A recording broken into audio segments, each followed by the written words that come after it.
Air powers face a new set of challenges today that we haven't had to worry about for quite some time.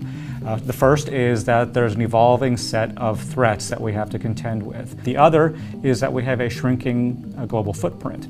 Back in World War II, the Air Force had approximately plus or minus 90 overseas bases.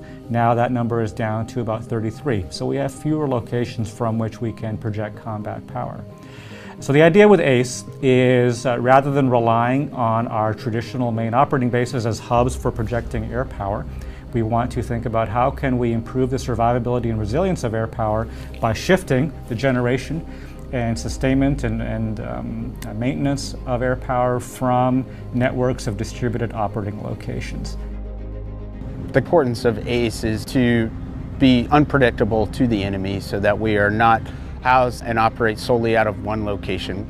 So we have taken over the Savannah CRTC, utilizing that as our FOSS, and then underneath the Air Expeditionary Wing Commander, we have 7 other bases within the region here that are acting as our base cluster bases.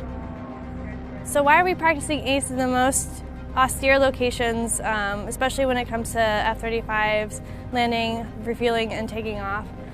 The reason that we're doing that is to prepare to go to any location to fight any kind of threat that is going to be detrimental to our national security, any place, anytime. To be agile, it requires us to be nimble. It requires us to have a light footprint. We aren't going to take all of Burlington and move it someplace. We need to take a small team and set up shop and generate air power. To be able to do that, to realize that vision, means that each of those airmen that are going to be on one of those transports going somewhere need to be able to do a variety of different things, because the more people there are, the less agile we can be. And so the whole intent with MCA is to both promote a mindset of being multi-capable, to realize that I can do more than one thing, and then also complement that idea with the formal training that's going to be required to be able to do things outside of your core Air Force specialty. It feels great to be in this exercise because I know this is where we are leaning to go as a unit or as an Air Force. It's been good to help people do things that are pretty much outside of our career field and outside of what we do back at home, in an effort to kind of lead the charge into what the next level of combat is going to look like. Here we are building up from a bare base, providing security at what we consider a contingency location. So essentially what security forces does is we detect, deter, defend against any threats. That's essentially what we're here to do. We're here to cover the 6 of everyone working behind us to generate those sorties, to generate that combat air power.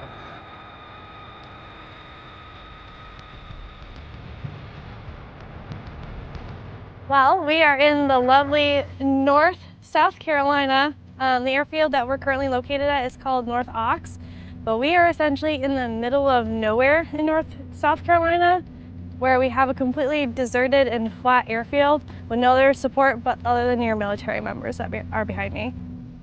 So when we first landed, there was nothing here. We had to help set up tents with CE and other career fields, so that was quite the experience getting to work with other people. Just pulling security, making sure that everybody can perform their job as necessary. And as long as we do ours, the base is secure. So when the pilots are on the ground, you have 2 ways of refueling a jet. Either they hot pit it, where the maintainers are the ones that are going in, plugging in the fuel while the aircraft is still on, or they can do it when the aircraft shuts down as well. And then FARPing is when you add in another asset, not a PLL truck, but an actual aircraft to come in and do the refueling on the ground. We had a lot of good communication with the pilots in terms of what to expect while they were out there, and while they got to the jet, the maintainers had good comms with the personnel that were on the C-130 to kind of help figure out how to FARP with the F-35s. So it's good training for our F-35s to learn how to FARP or refuel on the ground with another refueler platform, but it's also good for them to learn how to work with us on the ground opposed to in air, because they are very different operations. Everything that we are doing now is all towards building readiness, building capability, building capacity to get after that high-end fight.